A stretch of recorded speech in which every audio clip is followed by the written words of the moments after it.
Welcome to the Atheist Experience. We are live. Today is Sunday, May 28th, 2017. I'm your host, Matt Dillahunty. Joining me this week, John Iacletti. Hello. Woo.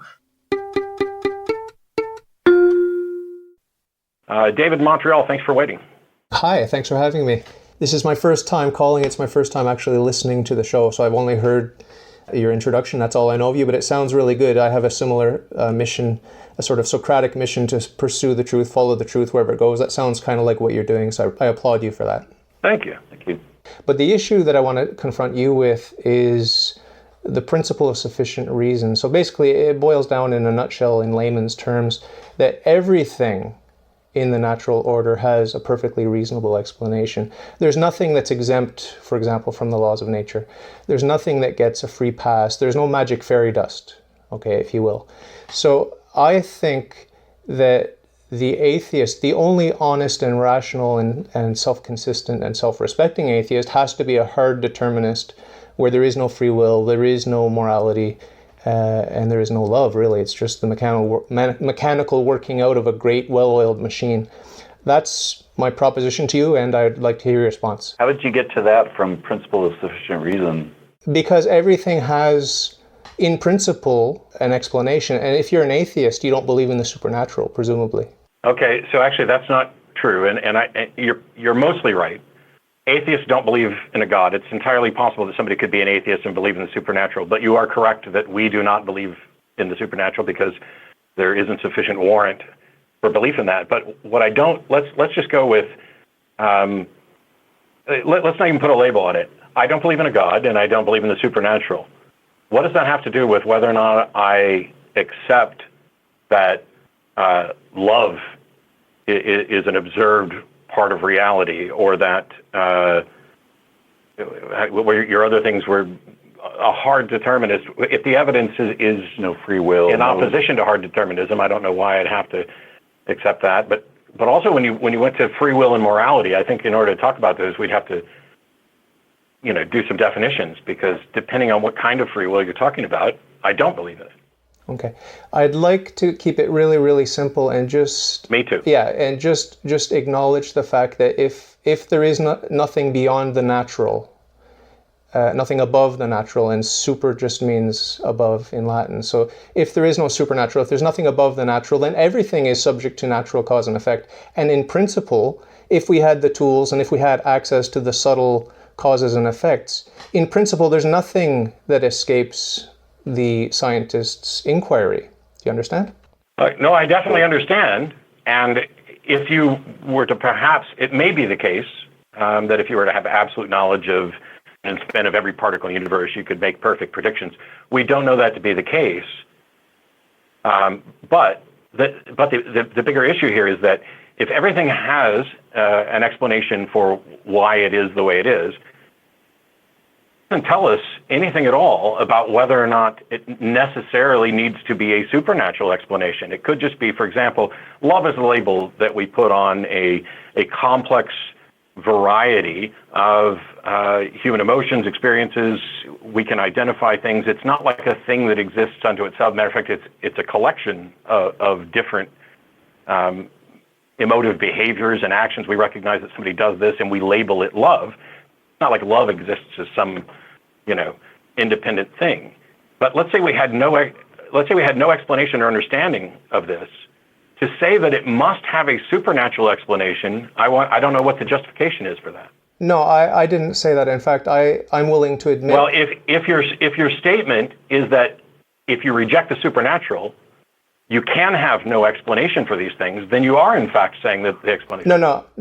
I'm not saying that. What I'm saying, if I could clarify, what I'm saying is that if it is the case that everything has, there's a good reason for everything, that everything has a sufficient reason or a sufficient cause. If it is the case, and I believe that it is, so it's a two-part conditional. And if there's no supernatural, then we must conclude that hard determinism is true, and that there is the illusion of free will, perhaps, and the illusion of love and the illusion of morality, but in fact, it's just a great, well-oiled machine. Now, so you hang on, because you're starting with two ifs, and I don't know that you're starting with two ifs, and you're reaching conclusions that I don't think are truly derived from those two ifs, and we haven't even established if those two ifs are the case. Okay, well, if if we assume the opposite, let's say that there's something that happens in this universe that doesn't have a cause. Are you comfortable with that? I'm not. Okay, well, first of all, it doesn't matter whether or not we're comfortable with something. But do things just happen, or is there a reason and a cause? No, I don't know how this is relevant. So let me get back to this. Because I'm claiming that everything has a sufficient cause. That's a principle. Sure.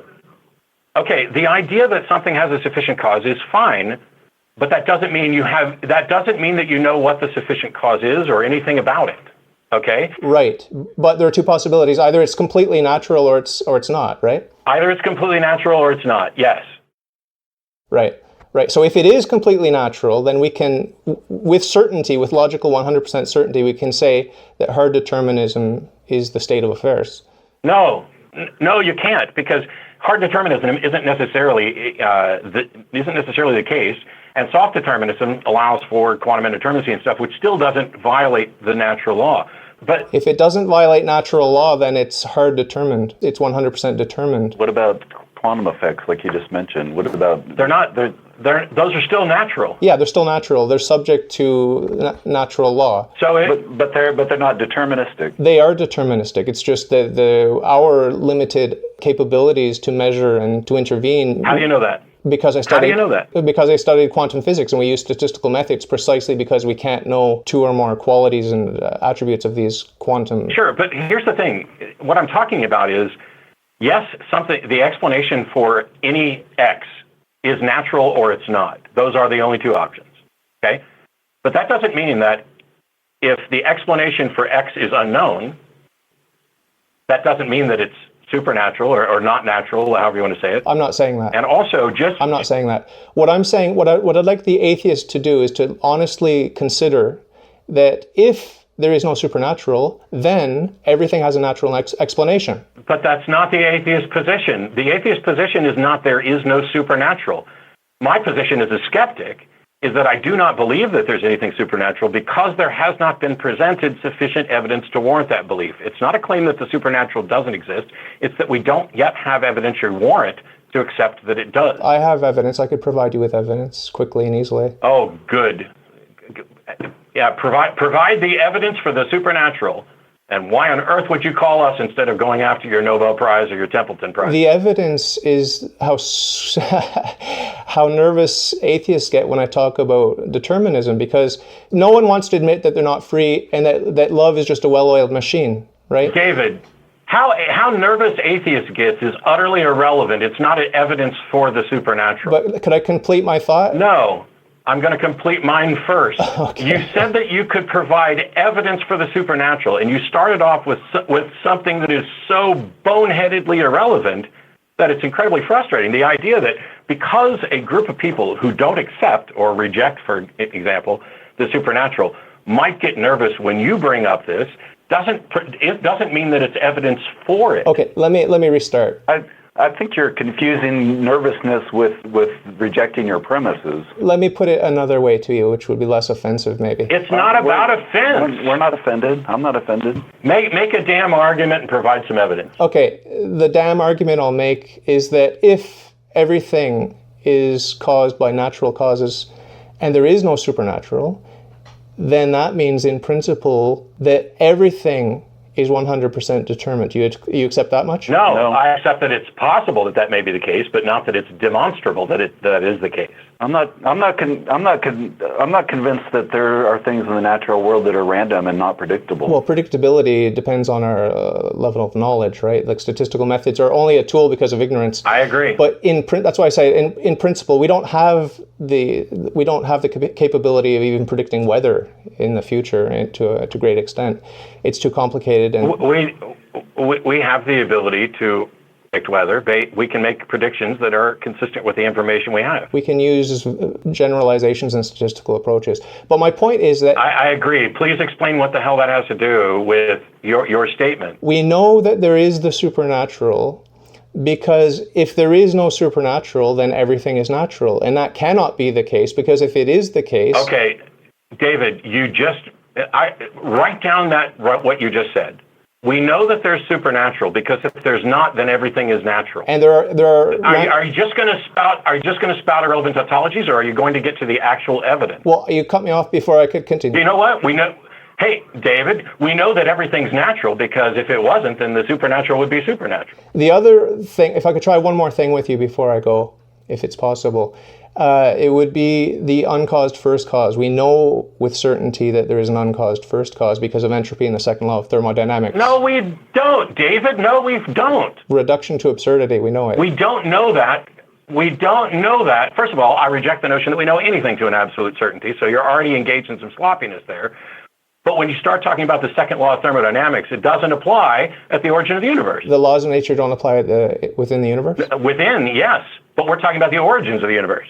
You're talking about an uncaused first cause. Well, you understand the laws of thermodynamics apply to closed systems, right? Yeah, and the universe is a closed system. Yeah, but the origin of the universe is outside of the closed system, right? That's my God. Okay, please tell me something about your God other than that it is a sufficient explanation for the origin of the universe. He's self-existent. He is. How do you know that? He has to be. Okay, I'm not interested in these have to be's. I want to know how you know what you know about your God. It's deduction, pure deduction. It's reason. Because if we posit the opposite and say there's no first cause that's uncaused, then we have an infinite regressive cause and effect, and that cannot be. You don't know that. I do know that because it's only a finite amount of time that would accomplish the heat death, and we haven't arrived at the heat death. Therefore, no. Your finite time and heat death apply to the local presentation of the universe.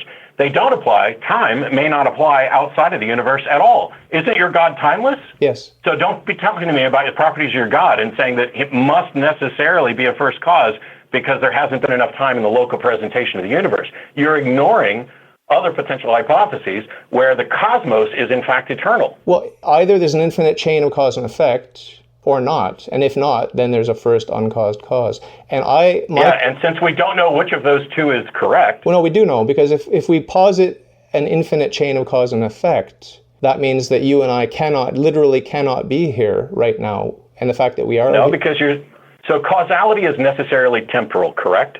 Correct. And time is a property. Time begins with the universe. Okay. So you can't talk about causality absent time, correct? Well, we can talk about God causing the universe, yes. He's the first cause, the uncaused cause. You just said that causality was necessarily temporal, and if there's no time prior to the universe, under your model, then your God can't cause anything. In the natural order, but God is the first cause. He's not material. How do you know? Because if we posit the opposite and say there is no first cause, then that means infinite regress, and we know that there's not infinite. I know, David, the fact that you are unwilling to accept something as a possibility doesn't mean that it's not the case. The correct position here is that we have no explanation for the origins of the universe. We're still working on it. But the theists want to pretend through philosophical masturbation that they have cracked the case. But may I ask you a personal question? Do you believe that the universe has a beginning or no? So it depends on what we mean by universe. The normal presentation of the universe, we can't investigate, the very earliest moments of it. But do I think that the cosmos may in fact be eternal? That seems to be a plausible explanation supported by Alan Guth and others that the universe, and in this context the cosmos, which may be a multiverse or anything else, may in fact be eternal. But the thing is, we cannot investigate that. We can use reason. We can apply reason and deduction, no? Okay, but reason is only applicable if you have something to actually point it to. So what are the other universes in the multiverse like? We don't know, but we do know that cause and effect governs everything in the material universe. Do we? So if cause and effect is temporal and time is contained within our local presentation of the universe, you're asserting that other potential universes also have cause and effect. Of course, because we are here now. How do you even know that they have time? Well, if they don't have time, that doesn't bother me. I'm okay with that. It's not a philosophical challenge to me. I don't care if it bothers you. You keep coming back to this. Your proof of this is that your proof of the one thing is because atheists are bothered by it.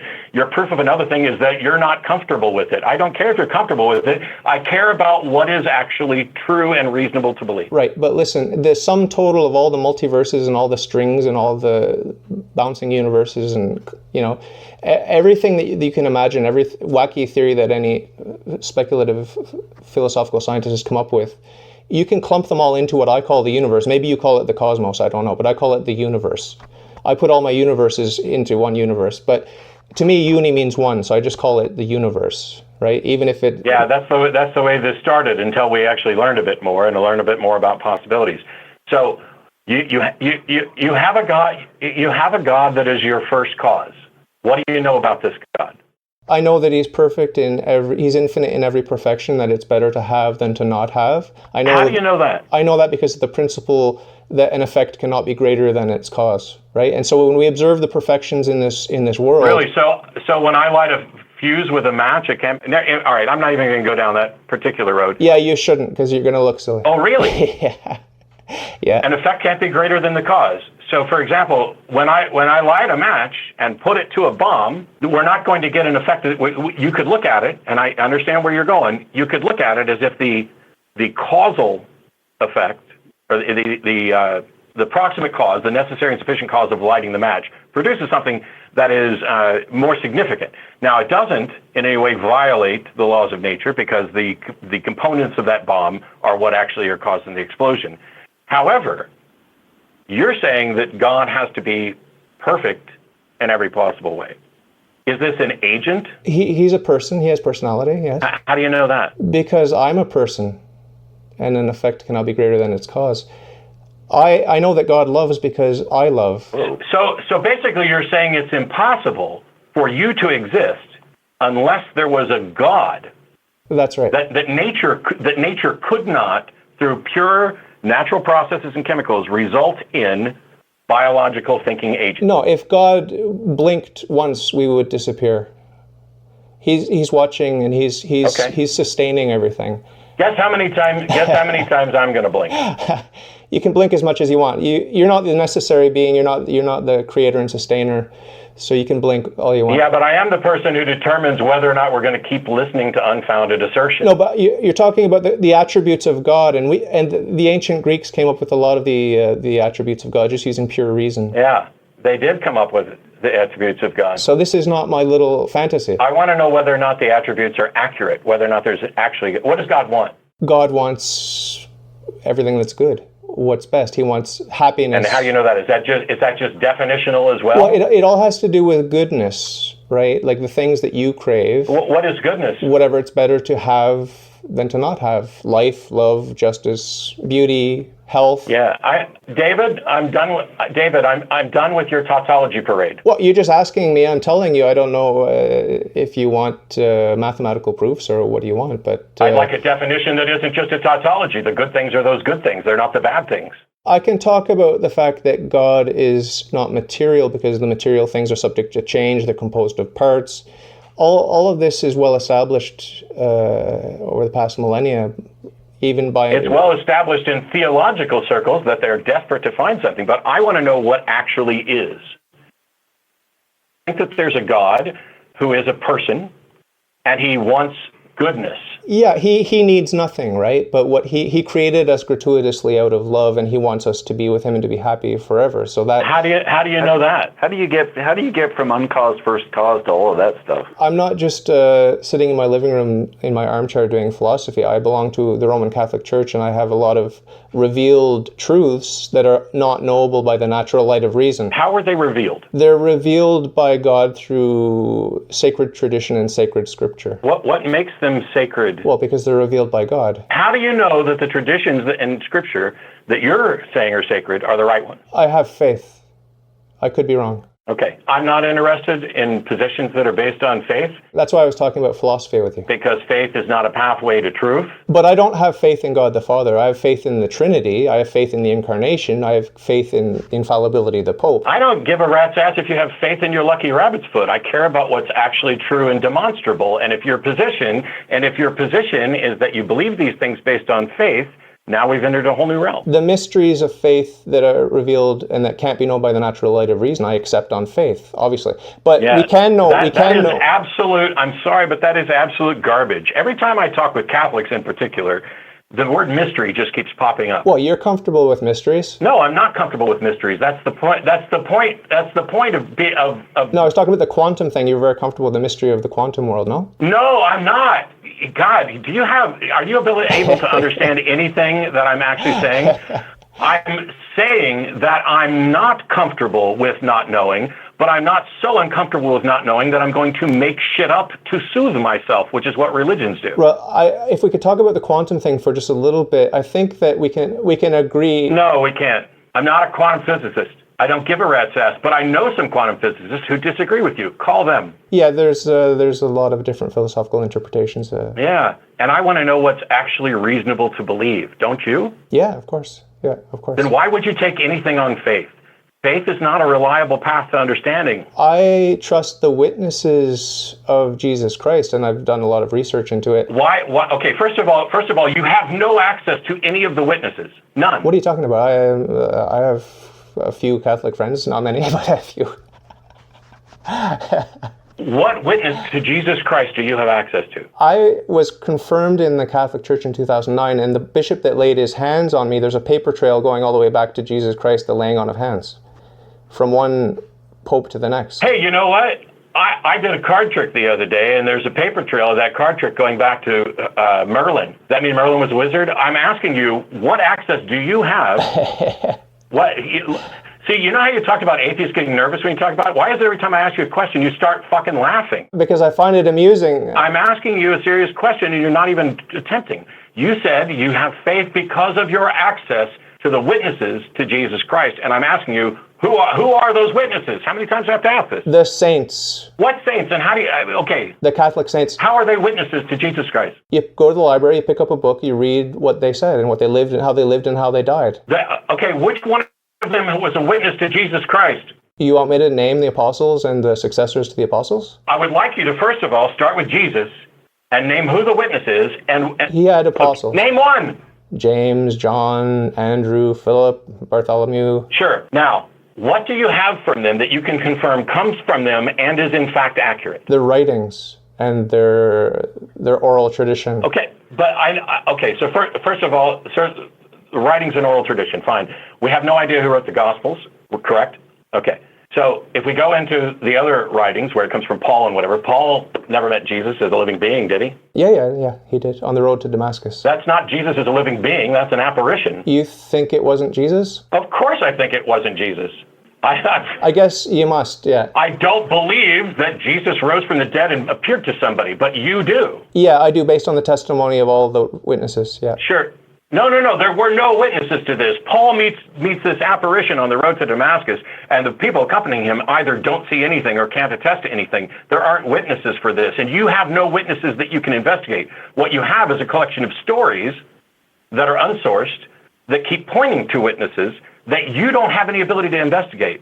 If someone came to you right now and said, my uncle met Jesus or met Elvis when Elvis rose from the dead, would you believe him? No. Okay. Why do you have a different standard for that than you do for what you're reading when this is somebody who you could in fact speak to and evaluate them personally face to face as to how reliable they are rather than an anonymous source? Because of the way they live their lives and the way they're willing to die for Jesus Christ. See, this is the thing. You don't know how they live their lives or how they were willing to die. Do you think people would be willing to die for something that wasn't in fact true? Yes. Yeah, they would. So that becomes an irrelevant factor. So how do we determine with any reliability that the stories you are putting your faith in are in fact true? I'm not saying, David, how do we determine whether or not those people believed it? I'm talking about whether or not it was actually true. Yeah, there's a whole host of different kinds of evidence that come together in my mind to make it reasonable to accept the testimony of the witnesses over the 2,000 years since the death of Christ. Yes, thanks for telling me again what you believe, which we established 20 minutes ago, and avoiding the why at all costs. Well, I just told you that there are a whole bunch of reasons why I believe the testimony of the witnesses. There are literally libraries full of writings by the Christian saints. If you haven't looked into it, maybe you should if you're curious, but it's very powerful and it's very convincing once you know who God is. You do realize that I was a Christian for more than 25 years and that this is in fact my life's work. No, I don't know you. Yeah, I'm talking about why we should believe that the claims are true, not how they live their lives. Because would you acknowledge that there are people in other religions that you do not believe are true, who have lived wonderful lives and credit their religion with it? Yes, it's like I said, it's a combination of factors. How do we tell the difference between those two people? Person A from your religion and person B from some other religion. How do you tell the difference? The first and most important element is, are they talking about my God, that first cause that's uncaused and with all the perfections? If they're not... Okay, we're done. Talk about, I'm going to go with the one I believe in. This is the thing. If you ask John, why do you believe the Earth orbits the sun? I don't know. You don't know. That's an acceptable answer. Another answer, it would be to actually provide the evidence for it, the direct observations, how we got it wrong before, how we correct it in the past. Neither of us are scientists. Neither of us are going to be... astronomer, yeah. Yeah, we're not going to be able to give a good answer on that. But this isn't let's orbit the Earth, or let's orbit the Sun club. Fuck, I'm going to get it all wrong. The thing is, if this is something that you've called in to say that you believe, I'm fine with you saying you believe based on faith. I'm fine with that as, in fact, your answer. I'm going to challenge it because I don't find faith to be a reliable path to truth. There's nothing that you couldn't accept on faith. And when you say, I've read the stories of the apostles and the lives they lived, okay, but you have no idea how to determine the accuracy of those stories. And even if they lived wonderful lives, you just acknowledged that people live lives and credit their religion for good lives, even with religions that you don't think are true. There's this parade of, there must be a first cause, and therefore, which may or may not be true. But if it is, and this is why you atheists get so nervous, is because you recognize that as soon as that your model has hard determinism and no free will and no way to hold people responsible and no morality and no love, and that's just garbage. Chris Johnson was just here last week. He's got a book and a film called A Better Life, where 100 atheists speak out on joy, meaning, and a life without God. The film doesn't have 100 in it, but it's culminated from those interviews. This idea that you can't have morality is something that we've addressed over and over again. There's many different models of morality. But I will say, and this isn't just a dig at him because he's a Catholic, religions raise objections to morality that they can never solve. And meanwhile, if you're going to call in to pretend that atheists have no way of reaching a moral grounding on purely secular terms, then maybe you should go over to Netflix and watch the documentary that I just watched this weekend called The Keepers, which demonstrate that the Catholic Church is a criminal organization that needs to be bankrupted at the first opportunity, and every Catholic church needs to be turned into a home for the impoverished and for children who have been abused by the people that they shuffled around and hid from police. Now, that doesn't tell my little spiel there, as accurate as it is and as applause-worthy as it was, doesn't tell you whether or not there's a God. But neither did anything that David said. There must be a first cause. But you know nothing. Even if you're right that there must be a first cause, you can't tell me anything about it. You have no ability to investigate it. What can you tell me about other universes? We are blocked currently and perhaps eternally from investigating beyond our universe. For most of the existence of human beings, we were blocked from investigating very much outside of the planet that we're sitting on. We've gradually increased our ability to explore, and we have better understandings, but we also don't have an explanation for origins. And the nice thing about science is it doesn't get to pretend that it does have an explanation. There's nothing within the realm of scientific inquiry that says, you know what? We aren't able to come up with a naturalistic explanation, and we've been at this for, a good 150 years or so, so screw it. There must be a first cause. It needs to be a personal God who's timeless, who can act outside of time, and we're going to point to the second law of thermodynamics, even in places where it doesn't apply, because we're so desperate to bolster the ideas that we believe that we're not following the evidence towards a conclusion. We are desperately trying to get all of the little factors to point to what we already believe. That's not what science does, which is why there's no Nobel Prize for demonstrating God, which is why somebody's going to call into the Atheist Experience with their personal take on what they think they can derive from quantum physics, quantum mechanics, rather than going out and demonstrating through proper channels that they have scientifically demonstrated that a God exists. I'm fine with having philosophical arguments I'm even fine with having some scientific arguments. I try not to go too far afield of my areas of expertise, in part because, and this is why I wanted to get to specifics about the God this person believed in, if you drill down and get specifics about those gods, they are almost always in conflict with the observations that we see, the observations that would be sensible. Oh, what does your God want? He wants what is good. Okay, what's that? Is good just what you think it is? What if you and I disagree on what is good? Oh, well, God's always right. Okay, you can say that, but saying it don't make it so. Well, and where he was going with that around the time you hung up was he went back to the uncaused first cause, and he said, but those other religions, because you were saying the other religions. Is anyone listening to me, or am I on here? This is Patrick Stampy. I'm trying to get through. Oh, hey, Patrick. Yeah, I've been waiting. I've been trying to be patient. I was muted. I had it muted the whole time for that entire call. Another atheist debating another Christian. That's too easy for you, man. Another atheist debating another Christian? I don't know what you mean. Yeah, a Christian is an easy smackdown for an atheist. Talking snakes, woman made of a man's rib. That's not what I'm talking about Okay, here. Patrick, we hadn't even addressed you or welcome to the show. I just accidentally took you off hold as John was finishing his thoughts. If you like your worldview, if you think it's swell, if you got some questions, ask me and I'll tell. All you got to do is ask. All you got to do is